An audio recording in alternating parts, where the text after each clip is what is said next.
He stood in the doorway, his hand covering his mouth, and couldn't believe what he was seeing. His daughter, Sophie, the little girl who hadn't eaten in 2 weeks, was chewing. Tears poured down his face, hot and silent, and all he could think was, how? This was the little girl he, a billionaire, couldn't save, the girl the best doctors in the country couldn't reach. And now she was eating a piece of grilled cheese, held in the hand of a woman he had hired just 1 day before. If you've ever felt helpless watching someone you love fade away, if you believe that sometimes help comes from the last place you'd ever expect, then you need to hear this story. Where are you watching from tonight? Let me know in the comments below, and please click subscribe to support our channel, because what happened in this house will remind you that miracles are real. James Oliver lost his wife, Catherine, 6 months ago. It was a car crash on a rainy Tuesday. No warning, no goodbye, just gone.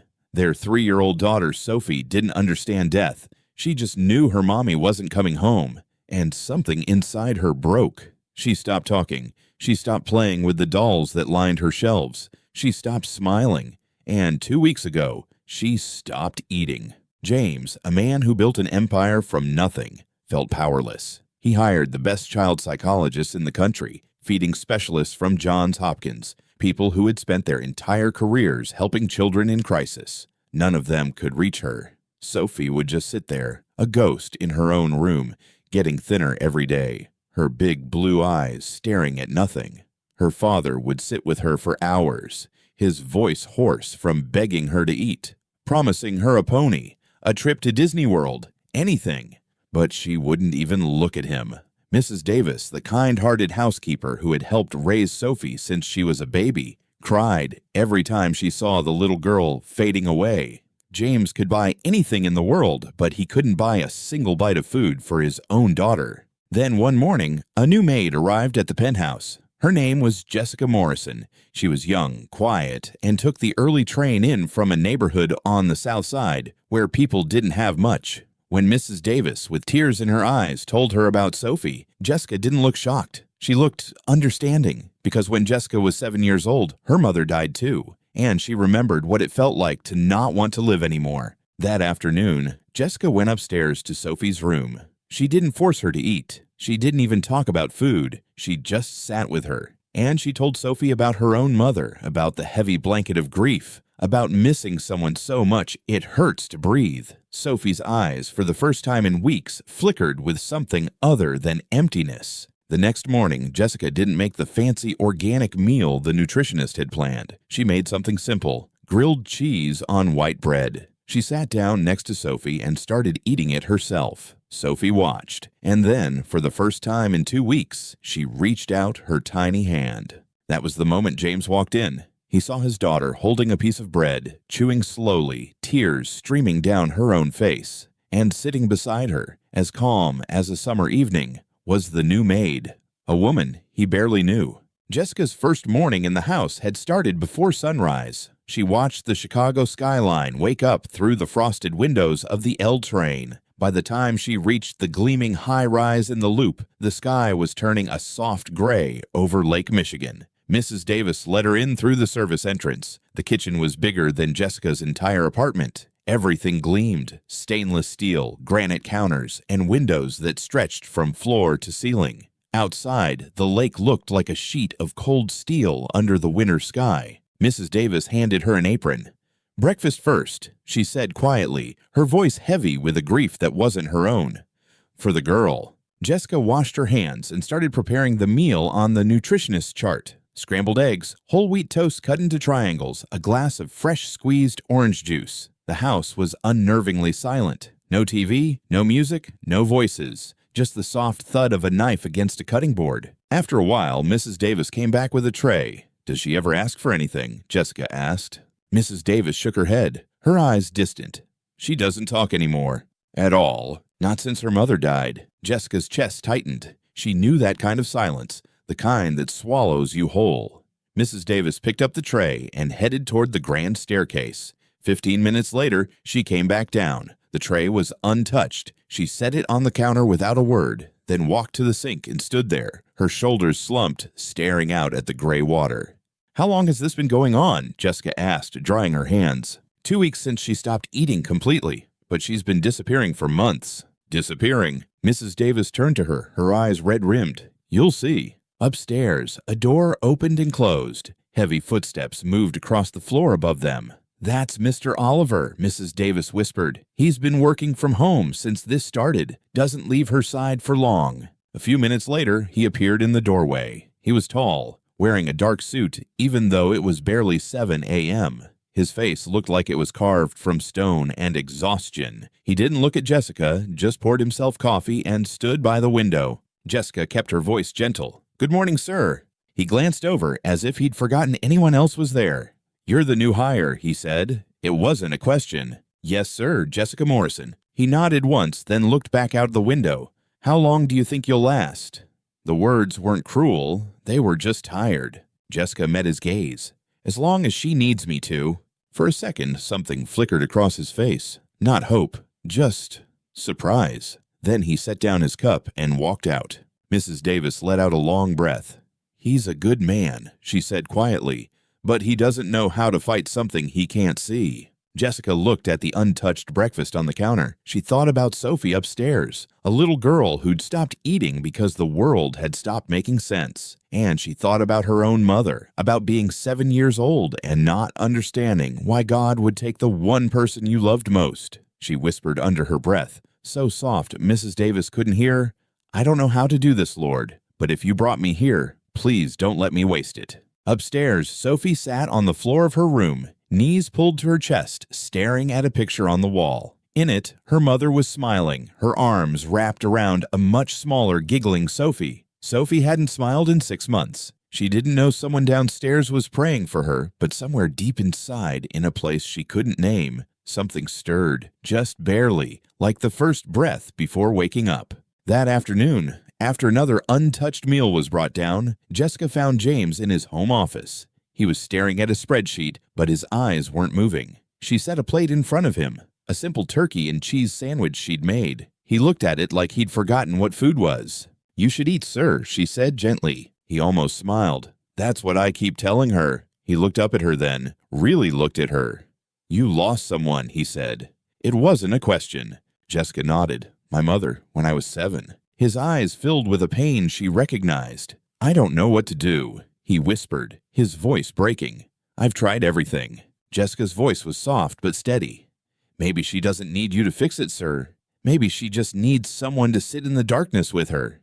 He stared at her for a long moment. Then he picked up the sandwich and took a bite. Not because he was hungry, but because for the first time in a long time, someone had reminded him he wasn't alone either. Later that day, as the afternoon light turned the city golden, Mrs. Davis prepared the dinner tray. A small bowl of chicken soup, crackers, apple slices. Mrs. Davis, Jessica said quietly, can I take it up this time? The older woman hesitated, then studied Jessica's face. There was something in her eyes. Not pity, but a deep, calm understanding. Finally, she nodded.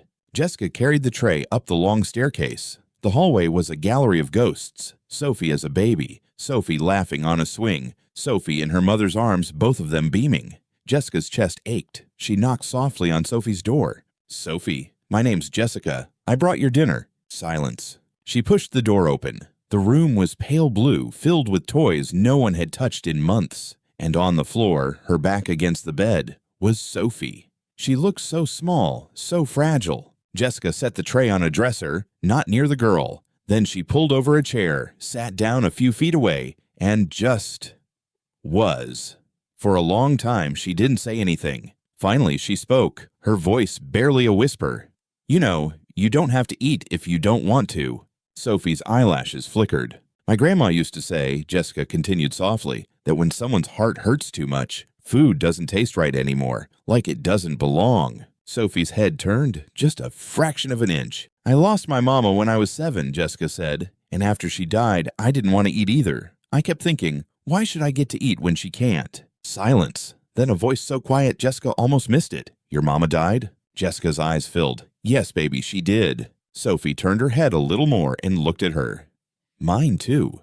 Jessica nodded slowly. I know. I'm so sorry. Sophie stared at her, really looked at her, as if trying to see if the sadness in Jessica's eyes matched the sadness in her own heart. "Did it hurt?" Sophie whispered. Jessica didn't lie. "Every single day." "Does it still hurt?" "Sometimes, but not in the same way. It gets softer, like it's still there, but it doesn't cut as deep." Sophie's little lip trembled. For the first time in 2 weeks, something in her eyes changed. Not happiness, but recognition. "Will you stay?" she whispered. Jessica's voice broke. "As long as you want me to." Outside the door, Mrs. Davis stood with both hands pressed to her mouth, tears streaming down her face. Downstairs, James sat at his desk, staring at nothing, not knowing that upstairs, for the first time in months, his daughter had spoken. The next morning, Jessica arrived before dawn. She bypassed the organic vegetables and imported cheeses in the enormous fridge and pulled out the simple things: white bread, butter, and slices of American cheese. "What are you doing?" Mrs. Davis asked from the doorway. "When my grandma was trying to get me to eat," Jessica explained, turning on the stove, "she didn't make me fancy meals. She made grilled cheese. Mr. Oliver won't like this. There's a meal plan." "I know," Jessica said gently, "but she's not eating what's on the plan.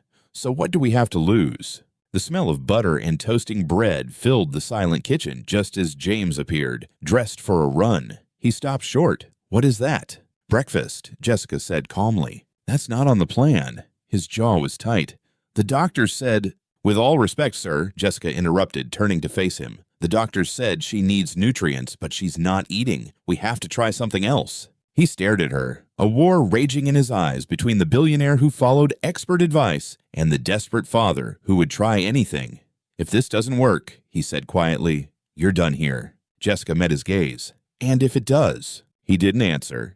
She cut the sandwich into small triangles and carried the plate upstairs, her heart pounding. She found Sophie in the same spot. She sat in the same chair, set the plate on the floor between them, and picked up a triangle for herself, taking a slow bite. Sophie's eyes followed the movement. "My grandma used to say, grilled cheese tastes better when you share it with someone you trust," Jessica said softly. Sophie's voice was a tiny whisper. "Mommy made these." Jessica's chest tightened. "Did she?" "On Sundays, after church." "Then she had really good taste." Sophie's small hand lifted, then dropped back into her lap. Her voice shook. "If I eat it, will I forget her?" Jessica's throat closed. She leaned forward. "No, baby. Eating it means you remember her. Every bite is a memory of a Sunday morning with your mama." Sophie's eyes filled with tears. "Promise." "I promise." Her hand reached out again. This time, it didn't stop. Her tiny fingers closed around a triangle of the sandwich. She brought it to her face and smelled it. Tears rolled down her cheeks. She opened her mouth and took the tiniest bite. She chewed slowly, eyes squeezed shut, and then a sound broke from her, a deep, broken sob that seemed to carry months of silent pain. Jessica moved from the chair to the floor and pulled the little girl into her arms. Sophie collapsed against her, still holding the grilled cheese, clutching Jessica's shirt. "I miss her," she cried. "I miss Mommy so much." "I know, baby," Jessica rocked her. "I know you do. It's okay to miss her. It's okay that it hurts." In the doorway, James stood frozen, his hand clamped over his mouth, his own tears pouring down his face. He had watched his daughter eat, but more than that, he had watched her feel. He had thought the silence was the worst thing, but now he understood. The silence was her drowning. This, the crying, the breaking, this was her coming up for air. He took a step into the room. Sophie saw him through her tears. "Daddy!" He dropped to his knees beside them, his voice thick with unshed grief. "I'm here, sweetheart. Daddy's here." She reached for him with her free hand. "I'm eating, Daddy," she whispered, "like Mommy wanted." James couldn't speak. He just nodded, taking her hand and kissing it over and over. Sophie looked at the sandwich, then at Jessica, and took another bite, and then another. Each one a choice, each one a promise. "I'm still here." An hour later, Sophie was tucked into bed, exhausted. Jessica sat beside her, holding her hand. James stood by the window, his shoulders shaking. "Miss Jessica." Sophie's voice was soft. "Yes, baby." "Why did the doctors try to make me better when I didn't want to be better?" The air went still. James turned from the window. "What do you mean, sweetie?" Jessica asked. Sophie's voice was terrifyingly honest. "I wanted to go to Mommy. Grandma said Mommy went to heaven, so I thought if I stopped eating, I could go there too." The words shattered the room. James made a strangled animal sound. Jessica's eyes filled, but her voice stayed steady. "Oh, Sophie." "I tried really hard," Sophie whispered, her lip trembling. "But my tummy hurt, and I got so tired. But I kept thinking if I just waited a little longer, I'd see her again." James crossed the room and fell to his knees by the bed. "Baby," he choked out. "Why didn't you tell me?" "You were always sad, Daddy," she said, her words cutting deeper than any knife. "You were always working, and when you came home, you looked at me like I made you sadder. After Mommy died, you stopped tucking me in. You were here, but you weren't here. I thought, maybe you didn't want me anymore." James pulled her into his arms, his whole body shaking with sobs. "God, no. Baby, no. I want you. I was just so scared of losing you the way I lost her. So I worked. I told myself if I could just provide everything, I could keep you safe. But I didn't realize." He couldn't finish. "You left me alone, Daddy," she whispered. "I know," he sobbed into her hair. "I am so sorry." Jessica sat frozen, tears streaming down her face, finally understanding. It wasn't just grief. It was a 3-year-old's heartbreaking plan to reunite her family. Sophie pulled back and looked at her father. "Are you going to leave again?" "Never." James gripped her hands. "I swear to you, sweetheart, never again." Sophie turned to Jessica, her eyes full of questions. "Miss Jessica, do you think Mommy wants me in heaven with her?" Jessica's voice shook. "No, baby. I think your mom is watching you from heaven right now, and she wants you to stay here, to grow up, to laugh and play and eat Sunday grilled cheese. She wants you to live the biggest, most beautiful life you can, because that's what mamas want for their babies." Sophie was quiet for a long moment. Then she looked at her father. "Daddy, will you stay with me tonight?" James' voice broke. "Every night, sweetheart, starting now." The weeks that followed were a rebirth. Color returned to Sophie's cheeks. Laughter returned to the penthouse. James started leaving the office at 5. He tucked Sophie in every night. And every Sunday morning, the three of them made grilled cheese in the kitchen. It became their sacred ritual. One Sunday, about a month later, Sophie looked up from her plate. "Miss Jessica." "Yes, baby." "Do you think my mommy and your mama are friends in heaven?" Jessica's chest tightened. "I think they're best friends." Sophie smiled. "Good. Then they're not lonely." That night, after Sophie was asleep, James found Jessica in the kitchen. "Jessica," he began, his voice thick with emotion, "I need to tell you something. These past few weeks, watching you with Sophie, I've realized I'm falling in love with you." Jessica's eyes filled with tears. "James." "I'm not asking for anything," he said quickly. "I just needed you to know." "I love you too," she whispered. He stopped, stunned. "You do?" "How could I not?" Her voice shook. "I watched you let yourself break so you could heal for her. I watched you become the father she needed. That's the man I fell in love with." He crossed the room and kissed her, a kiss filled with gratitude and grief, and a fragile, breathtaking hope. The next morning, Sophie came into the kitchen and found them holding hands. She climbed onto a stool and watched them, her head tilted. Then, with the profound wisdom only children possess, she asked, "Are you guys going to get married?" They laughed, surprised. James knelt beside her. "Maybe someday. Would that be okay with you?" Sophie thought about it very seriously. "Only if we still have Sunday grilled cheese." Jessica grinned through her tears.